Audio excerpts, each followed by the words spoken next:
बड़े कमाल की बात कही है कि माँ वो बैंक है जहां दुखों को, भावनाओं को जमा किया जाता है, और पिता वो क्रेडिट कार्ड है जिसके पास बैलेंस ना होते हुए भी बच्चों की हर ख्वाहिश को पूरी करने की कोशिश करता है।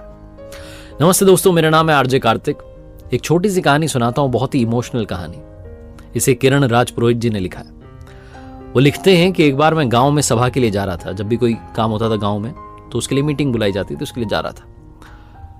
गर्मी की दोपहर थी, तेज चल रहा था। मुझसे भी तेज एक बुजुर्ग आगे निकल गए।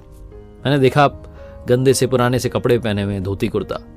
मैंने आवाज देकर के कहा, अरे काकू साहब इतनी जल्दी में कहाँ हो? तो कहने लगे, अरे तुम भी चलो किरण, देरी हो रही है।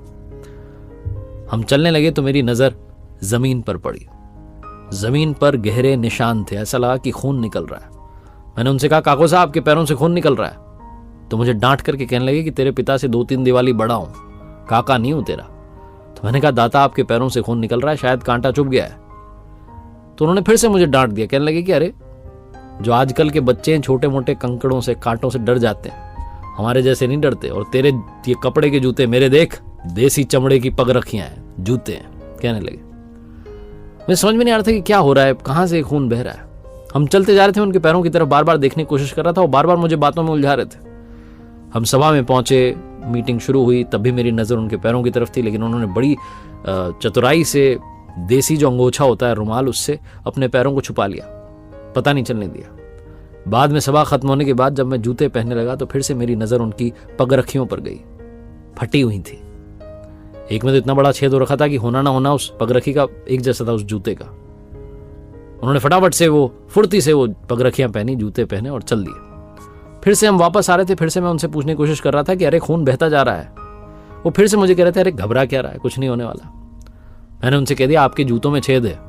जहां मैंने कहा वहां वो थोड़े नरम पड़ गए, कहने लगे, हाँ पुराने हो गए। तो मैंने उनसे कहा कि फिर इन्हें पहनने का मतलब क्या है? तो कहने लगे कि इन्हें पहनना बहुत जरूरी है, ये मैं अपने बेटों की इज्जत के लिए पहनता हूं।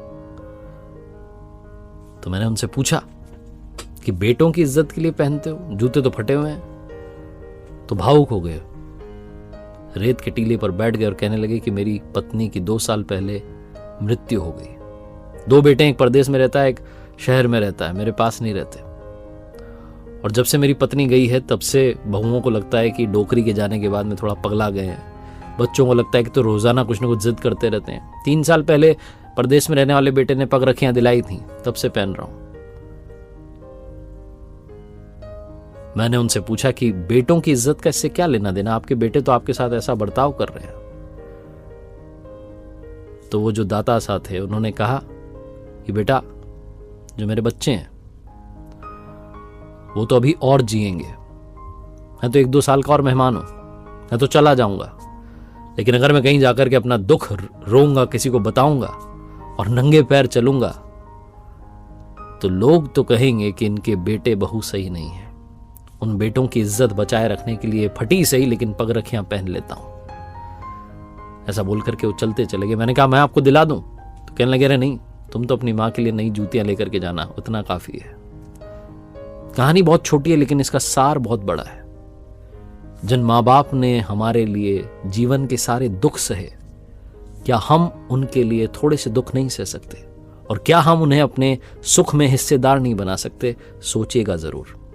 एक बार फिर से वही बात कहूंगा जो अक्सर आपसे कहता हूं, ऊपर वाले के आशीर्वाद के साथ, अपने परिवार के प्यार के साथ और अपनी मेहनत के साथ कर दिखाओ कुछ ऐसा कि दुनिया करना चाहे आपके जैसा।